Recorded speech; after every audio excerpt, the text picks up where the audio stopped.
un arbre millénaire. C'est exactement, alors là, le choix musical, on ne pouvait pas tomber mieux. Ah, j'adore. Marie-Dominique Perrin, bonjour. Bonjour. On part sur les bords de la Loire. On a une rubrique, on va dire, cette semaine, une thématique. On va comme ça découvrir la France au fil des rivières. Et là, cette fois-ci, c'est la Loire. C'est un fleuve. C'est un fleuve. Oui, c'est un fleuve, royal. bien sûr. Ouais. Alors, la Loire. Oui, la Loire. Voyons. Fleuve le plus important de notre cours territoire. Cours de CM2. La Alors, Loire prend sa source au... Oh, bah ça, c'est facile. Moi, je fais réviser à mes enfants. Elle prend sa source au commencement, enfin là où tout démarre. Oui, sur le plateau de Langres, je dirais. Non, au Mont-Gerbier. Bah oui, au Mont-Gerbier, c'est ce que je vois là. Quelque part entre Haute-Loire et Haute-Ardèche. Voilà. Voilà. Alors là, évidemment, il a fallu un petit peu réduire parce que ma chronique n'est pas extensible. Donc, on s'est contenté de la vallée des Rois entre Amboise, Tours. Région de Touraine, on va dire. Région de Touraine. Et la Touraine. Le plus beau jardin, en tout cas, un des plus beaux. C'est le jardin de la France. C'est le jardin de la France. Alors, on a découvert un petit jardin secret. On est allé au Festival des Jardins de Chaumont-sur-Loire qui fête ses 20 ans et qui a mis en scène 21 jardins de créateurs. C'est pas rien. Et puis après, la Loire va nous dévoiler plein de petites atmosphères très différentes et très particulières, à commencer par ses îles et ses plages. C'est parti. Certains disent d'elle qu'elle est sauvage, capricieuse, langoureuse, voire paresseuse. Ce serait mal la connaître. Depuis sa source, loin là-bas, sur les contreforts de l'Auvergne, elle n'a pas cessé de cavaler.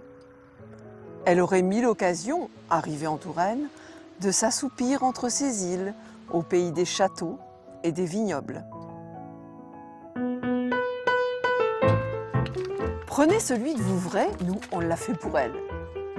On s'est laissé aller à l'atmosphère délicieuse d'un jardin secret, allée des Sentinières.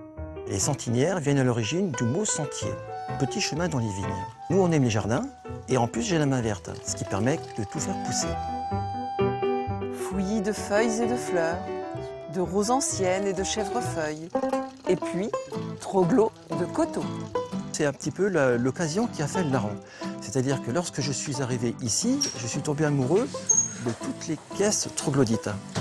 Et dès que je suis rentré dans la suite, j'ai voulu faire partager ma passion en créant une chambre d'hôte.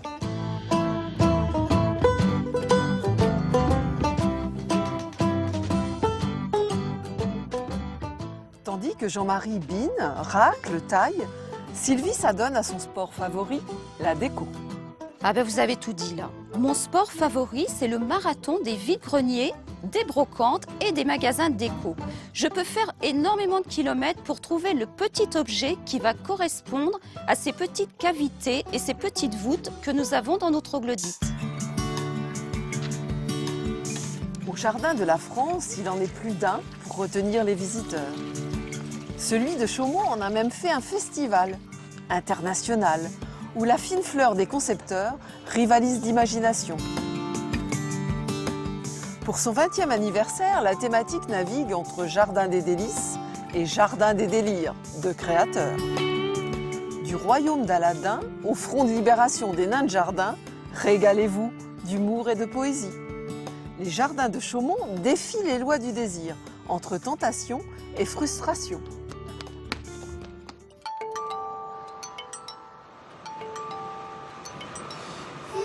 Évadez-vous sur la Loire, évidemment, où Jean et Morgane entraînent les visiteurs dans leur univers en apesanteur, entre le ciel et l'eau, sur de drôles d'embarcations. Ce type d'embarcation, c'est l'Atout, ça s'écrit T-O-U-E, c'est le bateau traditionnel de Loire. Il servait à transporter les marchandises, c'était des bateaux de travail.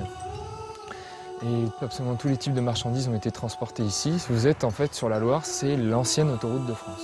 Et donc nous, ce qu'on essaye de faire, c'est de faire revivre la Loire un petit peu comme à l'époque. Il faut imaginer ici, il y avait 15 000 bateaux à l'année à Orléans. Donc c'était très vivant, les gens vivaient ici. Aujourd'hui, il n'y a plus personne sur la Loire. Les gens qui viennent ici viennent pour voir les châteaux de la Loire, mais ils oublient souvent que s'il y a des châteaux, c'est parce qu'il y a la Loire. Et d'ailleurs, les châteaux se sont enrichis par rapport à la Loire. Vous avez tous les oiseaux qui passent selon les périodes de l'année qui ne vont pas être les mêmes. En ce moment, on voit en été, on voit beaucoup les mouettes, les sternes, des petits oiseaux migrateurs. On peut apercevoir le castor, un animal que la Loire a toujours connu. Et puis un petit brin de chance qui fera que, eh bien, avant-hier, j'ai vu une cigogne noire passer parce que c'est la période de migration. La Loire, c'est une étape incontournable pour plus de 200 espèces d'oiseaux. Et voilà, s'il y a des châteaux, c'est parce qu'il y a la Loire. Exactement, un fleuve d'or, normal, la vallée des rois. Alors toutes ces atmosphères, ça se déroule bien plus loin, en aval encore, vers Tours, puis dans l'Anjou, on trouve aussi beaucoup d'habitats troglodytes par là. Donc toutes ces atmosphères, vous l'avez pratiquement jusqu'à Saint-Nazaire. Extraordinaire. Merci beaucoup Marie-Dominique. On va passer tout de suite au bloc-notes culturel.